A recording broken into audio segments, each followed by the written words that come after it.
Hello, friends. Welcome. Salem Mason Happy Home, and I'm happy to be here with you today to bring you another segment in my ongoing series of super aging. Today, I want to talk to you briefly about the difference between quality of life and longevity. This morning, I saw a man on TV, calls himself the biohacker, and he intends to live, he's in his 40s, I think. He intends to live another 180 years, and that's great. But what is the use of living to 200 or plus? It's a great goal, but what is the use if you don't have the quality of life? We see a lot of people in their 90s and their hundreds who are still alive, hitting those Guinness Book of World Record numbers, but they're in wheelchairs, on oxygen, lots of prescription drugs. They need medical staff to help care for them. And what is the purpose? Why would you want to live to be 100 if that's how you're going to live? I think as much as I want to live to see 100 years old, if that's in the cards for me, great.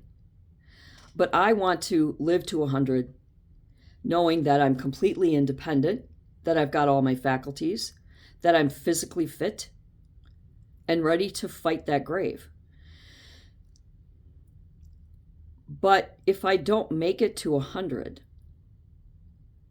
if the day I drop, I'm physically fit, have all of my faculties, know that I lived the best, fullest life I could to the last moment,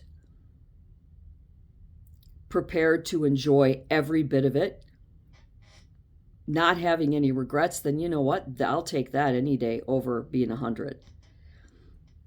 Now, this individual calls himself the biohacker, and he made the news because this man takes over $3,000 worth of snake oil supplements every month. Now, he's independently wealthy, which means he has unlimited access to communities, professionals, and the various, things that you need, resources to be as physically fit as this man has turned his life around to become, because he used to be over 300 pounds, arthritic, pre-diabetic, heart disease, the whole thing. And then he decided, no, I can't do this. This is not what I want.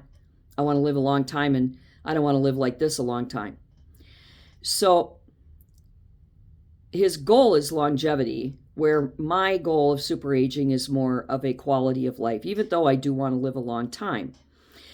But the supplements, we're going to get into that a little more in another segment. But I want you to think about why super aging is important to you and why it should be. Because you want to be as active, as involved, as independent, and as healthy as you possibly can to your very last breath. And quality of life, if I drop dead today, at least I know that I'm the most physically fit I've ever been, that I got up today and I walked around outside and I tried. I gave it my all today so far. And I haven't even strapped myself to my ball and chain job yet. So, speaking of ball and chain job, of course, jobs, they tend to inhibit your quality of life in many, many ways.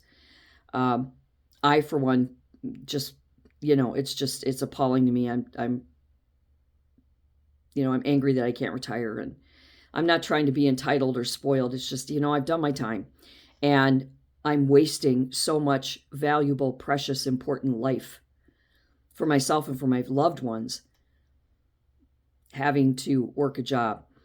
And since I have no choice, the healthier I am, physically, mentally, neurologically, emotionally, the easier it will be to endure having to continue working until my last breath. So for me, I do want to live a very long time, especially because I'm having to be forced to continue working into my golden years at a job. But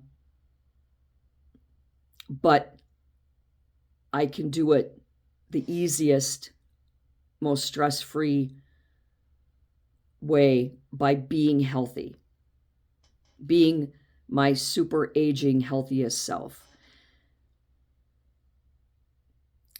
So think about what's more important to you, longevity or quality of life. Because we'll get into this super hacker, this biohacker, a little more in another episode. But I think for me, the quality of life is probably priority over longevity. When I see all of these, happy birthday things on Facebook because great grandma turned 100 or whatever, 101, and she's a vegetable in a wheelchair, and they got a cake in her hands or they're holding the cake up for her. That's not how I want to end it all. But I do want to end this now because I got to go to my ball and chain job. And I wish you all a very, very Merry Christmas. My God, I'm just so fucked up. I wish you a very happy Thanksgiving holiday season. Be safe if you're traveling in the air, which is not natural. And know that I love you all and enjoy your very exciting first week of the official holiday season.